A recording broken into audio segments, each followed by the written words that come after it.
2025년 11월 27일 새벽 1시 일본 도쿄의 한 아파트. JAXA 엔진 개발자 나카무라 켄지는 잠을 이룰 수 없었습니다.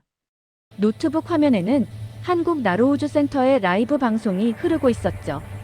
3년 전 그는 방송에서 한국 누리호를 조롱했습니다. 장난감 수준, 경쟁이라는 표현 자체가 과분하다. 그러나 그날 새벽 누리호는 완벽한 비행을 보여줬습니다. 야간 발사, 위성 13기 동시 분리, 단 하나의 오류도 없는 18분 25초의 임무 수행. 켄지는 충격에 빠졌죠. 더 충격적인 건 그 후였습니다. 일본 정부가 비밀리에 한국의 기술 협력을 요청했고 한국은 단호히 거절했습니다. 50년 우주 강국 일본이 7년 만에 따라잡힌 한국에게 손을 내밀었지만 돌아온 건 냉정한 거절뿐이었죠. 한국을 무시한 건 정말 실수였을까요? 지금부터 그 충격적인 이야기를 시작합니다. 여러분은 어떻게 생각하시나요? 한국과 일본의 우주기술 격차가 이렇게 빠르게 좁혀질 줄 아셨나요? 댓글로 의견 남겨주시고 이런 이야기가 더 보고 싶으시다면 구독과 좋아요 부탁드립니다. 알림 설정까지 해두시면 새로운 영상을 가장 먼저 만나보실 수 있습니다. 안녕하세요. 저는 나카무라 켄지입니다. 일본 우주항공연구개발기구 JAXA의 로켓 엔진 개발팀에서 20년째 일하고 있죠. H3 로켓 프로젝트의 핵심 엔진 개발자로 참여했습니다.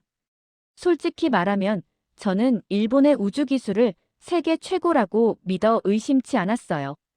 2025년 11월 중순 도쿄 츠키지에 있는 JAXA 본부는 활기로 가득했습니다.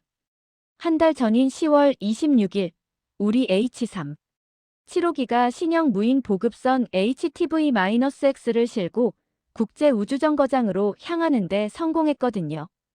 2023년 1호기의 악몽 같은 실패 이후 2024년 2호기부터 연속 성공 행진이었죠. 회의실에 모인 연구진들의 얼굴에는 자신감이 넘쳤어요. 프로젝트 총괄 오카다 박사가 대형 스크린을 가리키며 말했습니다. H3는 이제 일본 우주산업의 든든한 기둥이 되었다. 2023년의 실패는 우리를 더 강하게 만들었을 뿐이다. 앞으로 20년간 아시아 우주산업을 주도할 것이다. 박수가 터져 나왔어요. 저도 뿌듯했습니다. 우리가 개발한 LE-9 엔진은 150톤급 추력을 자랑했고 연소 시험도 수백 차례 통과했거든요. HEA 로켓보다 40% 강한 추진력의 발사 비용은 절반 수준. 완벽한 차세대 로켓이었죠. 그때 한 젊은 엔지니어가 조심스럽게 손을 들었어요. 한국 이야기를 꺼냈습니다. 한국이 곧 누리호 4차 발사를 준비 중이라고 이번엔 위성 13기를 한 번에 쏘아 올린다고 했죠. 회의실이 순간 조용해졌다가 곧 비웃음이 터져 나왔어요. 오카다 박사는 피식 웃으며 대답했습니다. 13기? 한국이 위성 숫자로 승부를 보려는 건가? 중요한 건 정확성과 안정성이다. 우리 H3는 5.8톤의 HTV-X를 ISS까지 정확히 보냈다. 한국은 큐브 위성 몇 개 쏘는 수준 아닌가? 회의실에서 또 웃음이 터졌어요. 저도 그 말에 동의했습니다. 사실 한국의 누리호는 우리 눈에 아직 장난감처럼 보였거든요. 2022년에 겨우 성공했고 우리는 이미 1970년부터 50년 넘게 우주 기술을 축적해왔으니까요.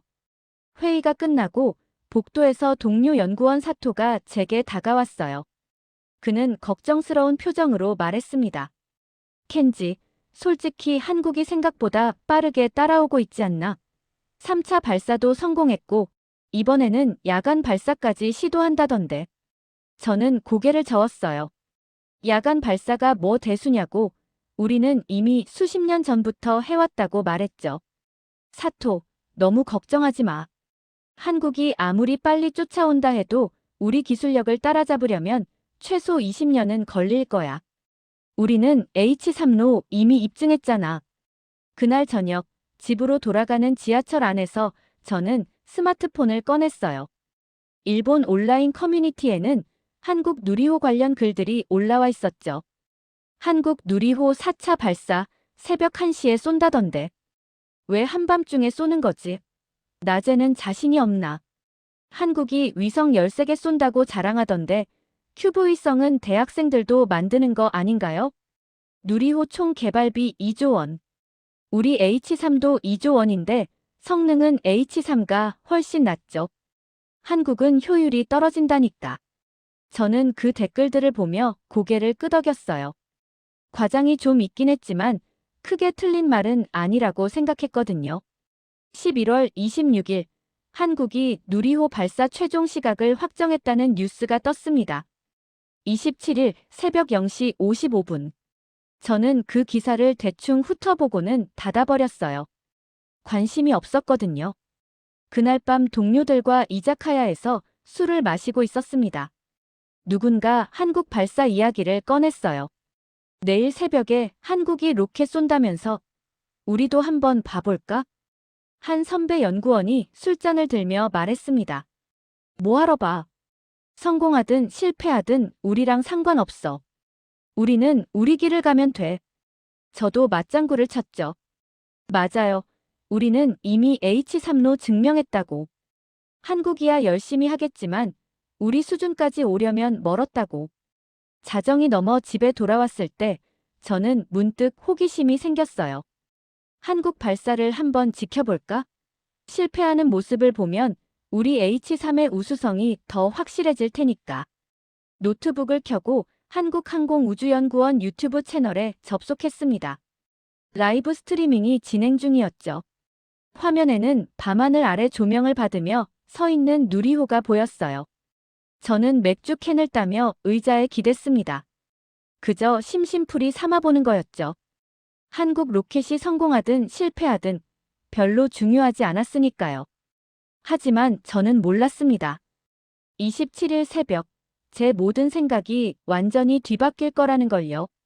2025년 11월 27일 새벽 0시 45분, 도쿄 제 아파트. 노트북 화면에는 한국 나로우주센터의 실시간 영상이 흐르고 있었어요. 발사 10분 전, 자동운용 모드로 전환됐다는 자막이 떴습니다. 저는 맥주를 한 모금 마시며 화면을 지켜봤죠. 솔직히 기대 반 의심 반이었어요. 한국이 과연 야간 발사를 제대로 해낼 수 있을까? 우리도 야간 발사는 까다로운 작업이거든요. 온도 변화, 시야 제한, 추적 장비의 정밀도까지 모든 게 더 어려워지니까요. 한국 해설자의 목소리가 들렸습니다. 발사 자동 운용 중 이상 신호가 감지되어 점검에 들어간다고 했어요. 저는 피식 웃었죠. 역시 한국도 긴장하고 있구나. 기술적 문제겠지. 시간이 흘렀어요. 0시 55분이 지나갔지만 로켓은 그대로였습니다. 화면에 자막이 떴죠. 엄빌리컬 회수 압력 센서 신호 이상. 발사 시각이 1시 13분으로 변경됐다고요. 저는 고개를 끄덕였어요. 센서 문제. 흔히 있는 일이죠. 발사 연기도 당연한 거고. 하지만 속으로는 생각했습니다. 한국 기술이 아직 불안정하다는 증거 아닌가. 1시 10분, 카운트다운이 다시 시작됐습니다. 화면 속 누리호는 밤하늘 아래 고요히 서 있었어요. 발사대 주변 조명이 로켓을 환하게 비추고 있었죠. 10, 9, 8, 7. 저는 몸을 앞으로 기울였어요. 이제 진짜구나. 3, 2, 1, 엔진 점화, 26. 순간 화면이 환하게 밝아졌습니다. 어두운 밤하늘이 마치 한낮처럼 밝아졌어요. 누리호 1단 엔진 사기가 내뿜는 300톤 추력의 불꽃이 발사장을 대낮으로 만들었죠. 굉음과 함께 누리호가 천천히 떠올랐습니다. 처음엔 느리게, 그러다 점점 빠르게. 밤하늘을 가르며 혜성처럼 올라가는 모습이 카메라에 잡혔어요. 저는 무의식 중에 맥주 캔을 내려놓았습니다. 생각보다 안정적이었거든요. 발사 초기 자세 제어가 매끄러웠어요. 바람이나 진동에 흔들림 없이 정확한 궤도를 따라 올라가고 있었죠. 한국 관제실 음성이 들렸습니다. 맥스-Q 통과. 모든 시스템 정상. 저는 눈을 가늘게 떴어요. 맥스-Q는 발사 중 가장 위험한 순간이죠. 공기 압력이 최대치에 달하는 지점. 많은 로켓이 이 순간 구조적 결함으로 실패합니다. 한국이 이걸 무사히 통과했다는 건 발사 2분 2초, 고도 64.7km. 1단 분리 성공. 2단 엔진 점화 확인. 화면에서 일단 로켓이 깔끔하게 떨어져 나가는 모습이 보였어요. 분리각도, 타이밍, 2단 점화까지 모든 게 교과서적으로 완벽했습니다. 저는 자세를 고쳐 앉았어요. 장난이 아니구나. 한국이 진짜 제대로 하고 있어. 발사 3분 50초경, 고도 200km를 넘어서자 페어링이 분리됐습니다. 위성을 보호하던 덮개가 좌우로 갈라지며 떨어져 나갔죠. 누리호 내부 카메라가 그 순간을 생생히 보여줬어요. 저는 숨을 죽이고 화면을 응시했습니다. 이게 대체 한국 기술이 이 정도였나? 발사 4분 23초, 2단 분리 성공. 3단 엔진 점화. 모든 단계가 시계처럼 정확하게 진행됐어요. 우리 H3도 이 정도 정밀도를 보이는데 한국이 똑같은 수준을 보여주고 있었죠. 그때 화면에 숫자들이 떴습니다. 현재 고도, 속도, 궤도 정확도. 저는 엔지니어 본능으로 그 수치들을 읽기 시작했어요. 궤도 편차가 거의 없어. 목표 고도 600km. 발사 12분 21초에 도달 예정. 저는 시계를 확인했습니다. 정말 정확한 타이밍이었어요. 12분 21초, 목표 궤도 도달. 위성 분리 시작. 화면이 누리호 내부로 전환됐습니다. 그리고 저는 믿을 수 없는 광경을 목격했죠. 차세대 중형 위성 3호가 먼저 분리됐어요. 깔끔한 사출, 정확한 궤도 진입. 그 다음 20초 간격으로 큐브 위성들이 하나씩 팝콘처럼 튀어나갔습니다. 하나, 둘, 셋. 열하나, 열둘. 총 13기. 단 한 기도 실패 없이 모두 정상 분리됐어요. 위성 13기 분리 완료. 누리호 4차 발사 임무 성공.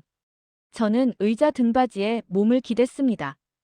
입이 떡 벌어졌어요. 완벽했어요. 처음부터 끝까지 단 하나의 오류도 없었죠. 센서 문제로 18분 연기된 것 빼고는요. 오히려 엔진 성능이 향상돼서 예정 시간보다 3분이나 빨리 임무를 끝냈다고 했습니다. 한국 관제실의 환호성이 들렸어요. 박수 소리, 서로 껴안는 연구진들의 모습. 저는 그 장면을 멍하니 바라봤습니다. 노트북 화면 구석에 댓글 창이 보였어요. 전 세계에서 실시간으로 댓글이 올라오고 있었죠. 대한민국 축하합니다. 퍼펙트 론치. 코리어 스페이스 프로그램 이즈 어메이징. 야간 발사까지 성공이라니 한국 기술 대단하다. 저는 천천히 노트북을 덮었습니다. 맥주 맛이 씁쓸했어요.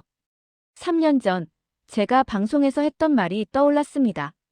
한국은 이제 막 걸음마를 뗀 수준이고 일본은 이미 마라톤을 완주한 선수다. 하지만 방금 본 건 걸음마가 아니었어요. 저 로켓은 정확하고 안정적이고 완벽했습니다. 우리 H3와 비교해도 전혀 뒤지지 않는 수준이었죠. 새벽 2시, 저는 침대에 누워 천장을 바라봤습니다. 잠이 오지 않았어요. 한 가지 생각이 머릿속을 떠나지 않았거든요. 한국을 무시한 건 실수였을까? 2025년 11월 27일 오전 8시 JAXA 본부. 출근길 지하철에서 저는 일본 뉴스 사이트들을 확인했어요. 예상대로 한국 누리호 성공 소식이 올라와 있었죠. 하지만 제 눈길을 끈 건 기사 내용이 아니라 댓글들이었습니다. 한국이 야간 발사까지 성공했다고. 우리 H3보다 기술이 좋은 거 아냐? 위성 13개를 한 번에. 일본은 최근에 그렇게 많이 쏜 적 있나요? 2022년에 시작해서 벌써 이 정도라니. 무섭다. 예전 같았으면 한국을 비웃는 댓글들이 가득했을 텐데 분위기가 완전히 달라져 있었어요. 저는 핸드폰을 주머니에 넣고 한숨을 쉬었습니다. 사무실에 도착하자 동료들이 모여서 수군거리고 있었어요.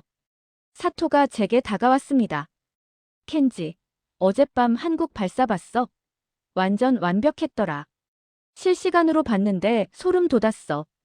저는 대충 고개만 끄덕였어요. 인정하고 싶지 않았거든요. 오전 10시, 긴급팀 미팅이 소집됐습니다. 오카다 박사가 심각한 표정으로 들어왔죠. 그는 대형 스크린에 자료를 띄웠어요.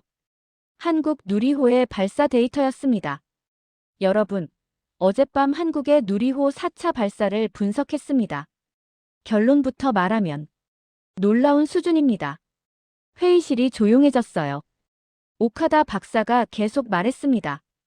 1단 분리 정확도, 2단 점화 타이밍, 페어링 분리, 위성 사출까지 모든 단계가 오차 범위 내였습니다. 특히 목표 궤도 600km 도달 정확도는 거의 완벽에 가까웠죠. 한 선배 엔지니어가 손을 들었어요. 하지만 박사님, 그건 운이 좋았던 거 아닐까요? 한 번의 성공으로 기술력을 판단할 수는. 오카다 박사가 고개를 저었습니다. 아닙니다. 이번이 4차 발사입니다. 2022년 2차부터 연속 3번 성공이에요. 이건 운이 아니라 시스템입니다. 그는 다음 슬라이드를 넘겼어요. 한국과 일본의 발사 성공률 비교표였죠. 한국 누리호 시험 발사 포함 4번 중 3번 성공. 성공률 75%. 우리 H3 7번 중 6번 성공. 성공률 약 86%. 숫자상으로는 우리가 앞서지만 개발 기간을 보면 이야기가 달라집니다. 저는 화면을 뚫어져라 쳐다봤어요. 다음 슬라이드에는 개발 기간이 나와 있었습니다. 일본 H3 2014년부터 개발 시작 11년째. 한국 누리호 2010년 기초 연구 시작. 본격 개발은 2018년부터. 실질적으로 7년. 오카다 박사가 안경을 고쳤으며 말했습니다. 한국은 7년 만에 우리가 50년 동안 쌓은 기술을 따라잡았습니다. 이게 무엇을 의미하는지 아십니까? 그들의 학습 속도가 우리보다 훨씬 빠르다는 겁니다. 회의실에 무거운 침묵이 흘렀어요. 저는 주먹을 꽉 쥐었습니다. 점심시간, 구내식당에서 뉴스가 나오고 있었어요. NHK였죠. 앵커가 한국 누리호 소식을 전했습니다. 한국이 4차 발사에 성공하면서 아시아 우주개발 경쟁이 새로운 국면에 접어들었습니다. 전문가들은 한국의 빠른 기술 발전에 주목하고 있습니다. 화면이 전환되면서 일본 우주 전문가가 나왔어요. 그는 조심스럽게 말했습니다. 한국은 이번 발사로 민간 우주 시대 진입을 선언했습니다. 특히 위성 13기 동시 발사는 상업적 경쟁력을 의미하죠. 일본도 긴장해야 할 시점입니다. 저는 밥맛이 없었어요. 식판을 들고 자리로 돌아가는데 뒤에서 대학 후배들의 대화가 들렸습니다. 한국 진짜 대단하지 않아? 우리보다 늦게 시작했는데 벌써 저 정도야. 맞아. 게다가 개발 비용도 우리보다 적게 들었다던데. 효율이 좋은 거지. 그 말에 저는 걸음을 멈췄어요. 효율. 바로 그거였습니다. 한국은 적은 비용으로 더 빠르게 목표를 달성하고 있었던 거예요. 오후 3시, 제 책상으로 이메일 한 통이 왔습니다. 미쓰비시 중공업 본사에서 온 거였어요. 제목은 간단했죠. 한국 발사체 기술 분석 요청. 저는 이메일을 열어봤습니다. 내용은 명확했어요. 한국 누리호의 엔진 기술, 특히 75톤급 엔진 클러스터링 기술에 대한 상세 분석을 요청하는 거였죠. 저는 화면을 멍하니 바라봤습니다. 우리가 한국 기술을 분석해야 하는 상황이라니. 2025년 11월 29일 DLF. 저는 한국 누리호 기술 분석 보고서를 작성하고 있었어요. 미쓰비시 중공업의 요청으로 시작한 작업이었지만 조사하면 할수록 놀라운 사실들이 드러났습니다. 한국의 75톤급 엔진, 그 개발 과정은 우리와 완전히 달랐거든요. 자료를 뒤지다가 한국항공우주연구원의 공개 논문을 발견했어요. 엔진 연소 시험 기록이었죠. 저는 그 숫자를 보고 눈을 의심했습니다. 75톤급 엔진 누적 연소 시험 300회 이상. 300회요? 저는 다시 확인했어요. 틀림없었습니다. 한국은 단 하나의 엔진을 완성하기 위해 300번이 넘는 실험을 반복했던 거예요. 저는 우리 H3의 LE-9 엔진 개발 기록을 꺼냈습니다. 비교해봤죠. 우리는 약 150회 정도의 연소 시험을 거쳤어요. 한국의 절반 수준이었습니다. 왜 한국은 이렇게 많이 테스트했을까? 저는 더 깊이 파고들었어요. 그리고 답을 찾았습니다. 한국은 처음부터 완벽을 추구하지 않았어요. 대신 실패를 철저히 분석했죠. 연소 불안정, 진동, 압력 변화, 온도 편차. 모든 경우의 수를 실험으로 확인했던 이에요. 반면 우리는 어땠나요? 저는 솔직해질 수밖에 없었습니다. 우리는 시뮬레이션을 믿었어요. 컴퓨터 모델링이 완벽하다고 생각했죠. 실제 테스트보다 이론을 우선시했습니다. 그게 바로 2023년 H316이 실패의 원인이었어요. 2단 엔진 점화 장치 이상. 시뮬레이션에서는 문제가 없었지만 실제 환경에서는 달랐던 거죠. 다음 날 오카다 박사를 찾아갔습니다. 제 분석 자료를 보여줬어요. 박사님, 한국과 우리의 차이를 발견했습니다. 그들은 우리보다 2배 많은 실험을 했어요. 그게 신뢰성의 차이를 만들었습니다. 오카다 박사는 자료를 천천히 넘겨봤어요. 그리고 한숨을 쉬었습니다. 켄지, 알고 있네. 사실 우리도 알고 있었어. 하지만 예산과 일정 문제가 있었지. 더 많은 실험을 하려면 비용이 2배로 늘어나거든. 저는 되물었습니다. 그런데 한국은 어떻게 했을까요? 그들도 예산이 빠듯했을 텐데요. 오카다 박사가 쓴웃음을 지었어요. 그게 바로 차이야. 한국은 처음부터 실패를 각오했어. 1차 발사가 실패해도 괜찮다고 생각했지. 대신 2차, 3차, 4차에서 반드시 성공하겠다는 전략이었어. 우리는 1차부터 성공해야 한다는 압박이 있었지. 저는 고개를 끄덕였어요. 맞는 말이었습니다. 일본은 실패를 용납하지 않는 문화죠. 완벽해야 한다는 강박이 오히려 독이 됐던 거예요. 그 주 금요일, 팀 워크숍이 열렸습니다.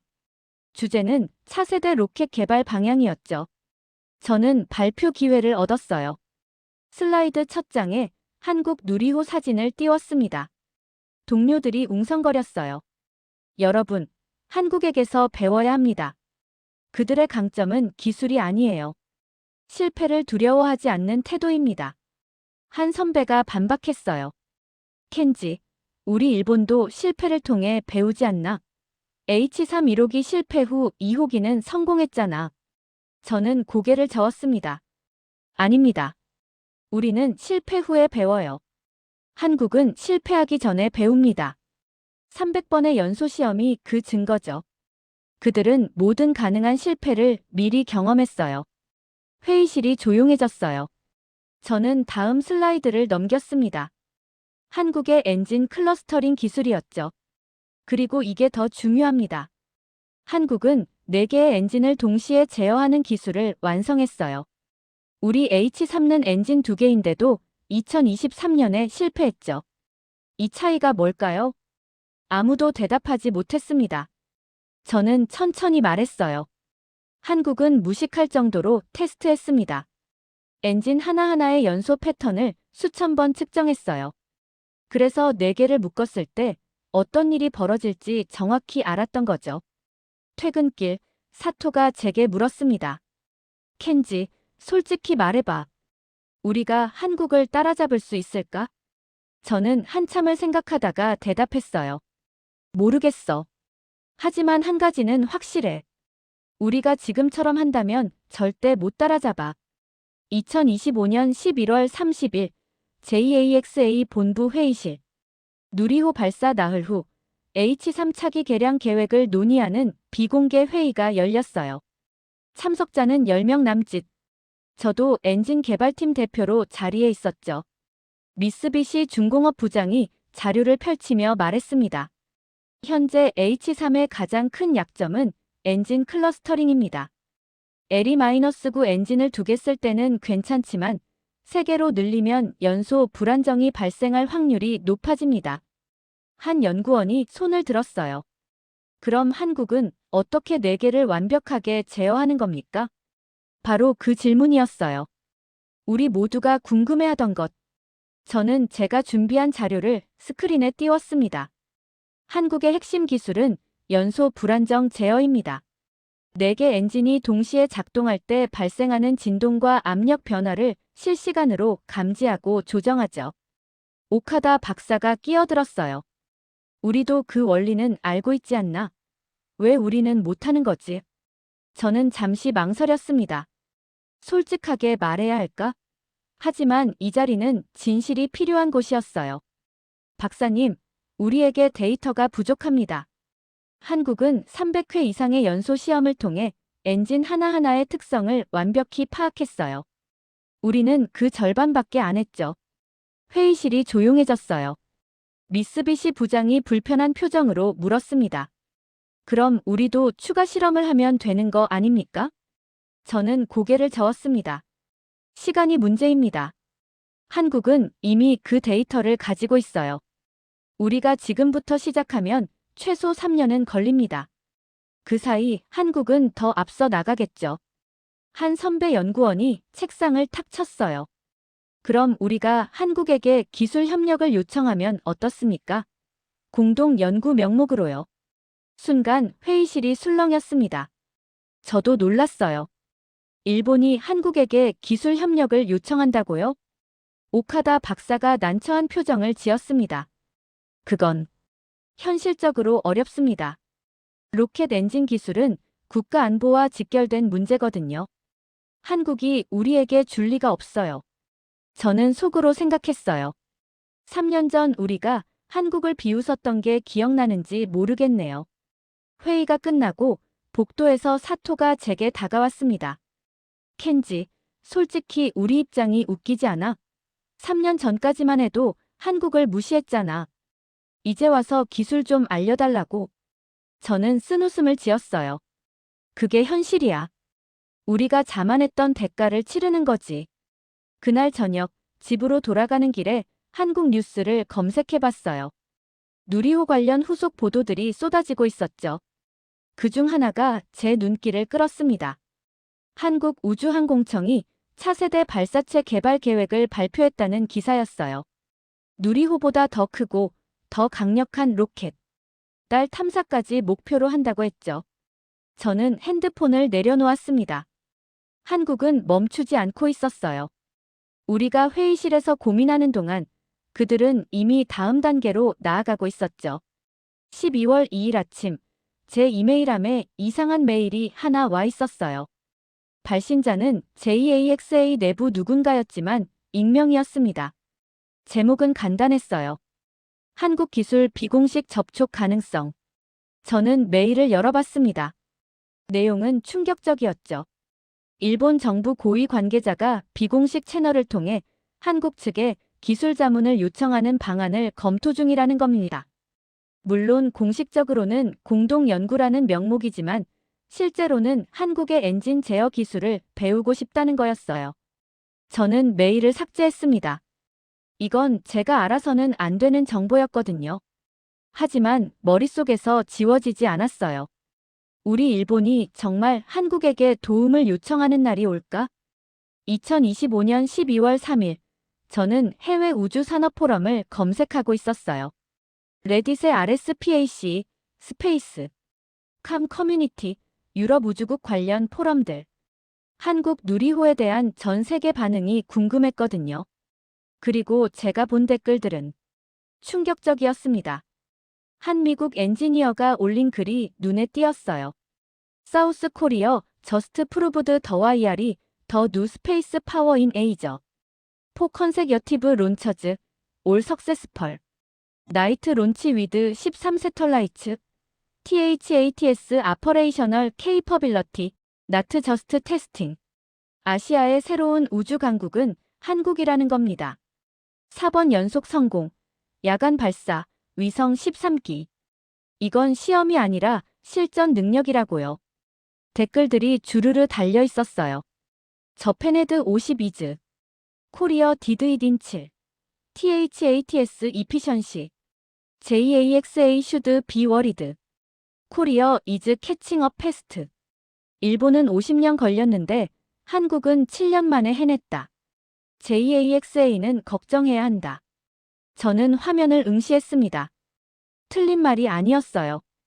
다른 게시물도 봤습니다. 유럽 위성 제조사 직원이 올린 글이었죠. Looking at NURI for our 2027 론치. SpaceX is booked. Ariane 6 is expensive. And NURI just became a viable option. 2027년 발사를 누리호로 고려 중이라고요? 스페이스X는 예약이 꽉 찼고 아리안 6는 비싸니까 누리호가 현실적 선택지가 됐다는 겁니다. 저는 주먹을 쥐었어요. 상업 발사 시장에서 한국이 경쟁자로 떠오르고 있었던 거예요. 그날 오후 니혼 게이자이 신문 온라인판에 기사가 하나 떴습니다. 제목이 자극적이었죠. 우주산업 30년 노하우, 한국에 5년 만에 따라잡혔다. 저는 기사를 클릭했어요. 내용은 더 충격적이었습니다. 일본은 1970년대부터 로켓을 쏘아 올렸다. H-I, H-II, H-IIA를 거쳐 H3까지 50년의 역사다. 그러나 한국은 2018년 본격 개발을 시작해 2022년 성공했다. 기술 격차가 급속도로 좁혀지고 있다. 기사는 계속 이어졌어요. 더 심각한 건 비용 효율성이다. 한국 누리호 개발비는 약 2조 원. 일본 H3도 비슷한 수준이다. 하지만 성능 대비 효율은 한국이 앞선다는 평가다. 댓글창이 난리였어요. 일본 기술력이 대단하다고 믿었는데 환상이었나? 한국은 삼성, 현대로 반도체와 자동차를 뺏어갔다. 이제 우주까지. 우리 세금으로 50년 동안 뭘 한 거지? 저는 노트북을 덮었습니다. 일본 국민들도 느끼고 있었어요. 뭔가 잘못됐다는 걸. 다음 날 오카다 박사가 저를 불렀습니다. 그의 사무실에는 미쓰비시 중공업 임원 2명이 와 있었어요. 켄지, 나쁜 소식이 있네. 오카다 박사가 서류를 건넸습니다. 저는 내용을 훑어봤죠. 미국 위성통신사 2곳이 H3 발사 예약을 취소했다는 겁니다. 이유가 뭡니까? 미쓰비시 임원이 답했어요. 한국 누리호로 옮긴다고 하더군.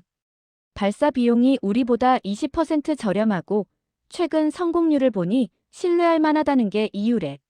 저는 할 말을 잃었어요. 고객을 뺏긴 겁니다. 한국에게. 임원이 계속 말했습니다. 더 문제는 이게 시작이라는 거야. 한국이 상업 발사 시장에 본격 진출하면 우리 입지가 좁아질 수밖에 없어. 스페이스X, 아리안 스페이스도 경쟁자인데 한국까지 가세하면. 그의 말이 끝나기도 전에 오카다 박사가 한숨을 쉬었습니다. 우리가 50년 쌓은 신뢰를 한국이 3년 만에 따라잡았어. 인정할 수밖에 없네. 저는 창밖을 바라봤어요. 도쿄 시내가 보였죠. 저 넓은 도시 어딘가에서 수많은 사람들이 일하고 있을 거예요. 일본의 기술력을 믿으면서요. 하지만 우주 산업에서는 이미 흐름이 바뀌고 있었습니다. 한국이 새로운 강자로 떠오르고 일본은 뒤처지고 있었죠. 그날 밤 집에 돌아와 뉴스를 봤어요. NHK에서 특집 방송을 하고 있었습니다. 제목은 아시아 우주 경쟁, 한국의 부상과 일본의 고민이었죠. 화면에 전문가가 나와서 말했어요. 한국의 강점은 속도와 효율입니다. 의사결정이 빠르고 실패를 두려워하지 않죠. 일본은 신중하지만 너무 느립니다. 이 차이가 격차를 만들었습니다. 저는 TV를 껐습니다. 더 이상 보고 싶지 않았어요. 2025년 12월 4일 오전, 저는 긴급 소집됐습니다. JAXA 본부 최고층 회의실. 평소에는 들어갈 수 없는 곳이죠. 오카다 박사, 미쓰비시 중공업 임원들, 그리고 정부 관계자 한 명이 자리에 있었어요. 분위기가 무거웠습니다. 뭔가 중대한 결정이 내려진 것 같았죠. 정부 관계자가 입을 열었습니다. 여러분, 오늘 이 자리는 비공개입니다. 여기서 나눈 이야기는 절대 외부로 누설되어서는 안 됩니다. 저는 긴장했어요. 대체 무슨 일이길래? 관계자가 계속 말했습니다. H3의 차기 개량을 위해 우리는 외부 기술 자문이 필요합니다. 특히 엔진 클러스터링 분야에서요. 그래서 한국항공우주연구원에 비공식 접촉을 시도하기로 했습니다. 회의실이 술렁였어요. 저도 놀랐습니다. 정말로 한국에게 손을 내민다는 건가요? 오카다 박사가 난처한 표정으로 물었습니다. 공동 연구 명목입니까? 관계자가 고개를 끄덕였어요. 네. 표면적으로는 아시아 우주 협력 강화라는 명분입니다. 하지만 실제로는 그들의 엔진 제어 기술을 배우고 싶은 겁니다. 미쓰비시 임원이 반박했습니다. 한국이 받아줄까요? 우리가 몇 년 전 그들을 어떻게 대했는지 다들 알 텐데요. 바로 그거였어요. 저는 3년 전 제가 방송에서 한 말이 떠올랐습니다. 한국은 이제 막 걸음마를 뗀 수준, 경쟁이라는 표현 자체가 과분하다. 그때 제 옆에 앉은 선배 연구원이 조용히 말했어요. 한국을 무시한 건 실수였다. 이제 그 대가를 치르는 거지. 정부 관계자가 서류를 펼쳤습니다. 이미 비공식 라인을 통해 타진했습니다. 한국 측 반응은 냉담했습니다. 로켓 기술은 국가안보 사안이라며 공유가 어렵다고 하더군요. 저는 속으로 피식 웃었어요. 당연하죠. 우리라도 그랬을 겁니다. 오카다 박사가 한숨을 쬐습니다. 그럼 우리는 어떻게 합니까? 독자 개발로 가자니 시간이 너무 걸리고 한국은 도와주지 않겠다고 하고 침묵이 흘렀어요. 아무도 답을 내놓지 못했습니다. 저는 용기를 내서 손을 들었어요. 제 생각을 말씀드려도 될까요? 관계자가 고개를 끄덕였습니다. 저는 천천히 말했죠. 한국에게 기술을 달라고 하면 안 됩니다. 대신 우리가 먼저 줘야 해요. 우리가 가진 50년의 데이터, 실패 사례, 노하우를 공유하는 겁니다. 진짜 협력이요. 미쓰비시 임원이 눈을 크게 떴어요. 우리 기술을 먼저 준다고? 그럼 우리 경쟁력은요? 저는 대답했습니다. 이미 우리는 뒤처지고 있습니다. 한국과 경쟁하는 게 아니라 함께 미국과 중국을 상대해야 하는 상황이에요. 아시아끼리 싸울 때가 아닙니다. 회의실이 조용해졌어요. 제 말이 받아들여진 건지 아닌지 알 수 없었습니다. 그날 오후 한국 온라인 커뮤니티 반응을 확인했어요. 누군가 루머를 퍼뜨린 모양이었죠. 일본 JAXA가 한국에 기술 협력 요청했다던데 독도는 일본 땅이라며 기술 공유 절대 안 된다. 우리 세금으로 개발한 건데 왜 일본 줘야 하나요? 저는 화면을 내렸습니다. 한국 국민들의 반응도 당연했어요. 우리가 그들을 무시했던 걸 기억하고 있었죠. 퇴근길에 사토가 물었습니다. 켄지, 솔직히 말해봐. 우리 자존심 버리고 한국한테 배워야 하나? 저는 한참을 생각하다 대답했어요.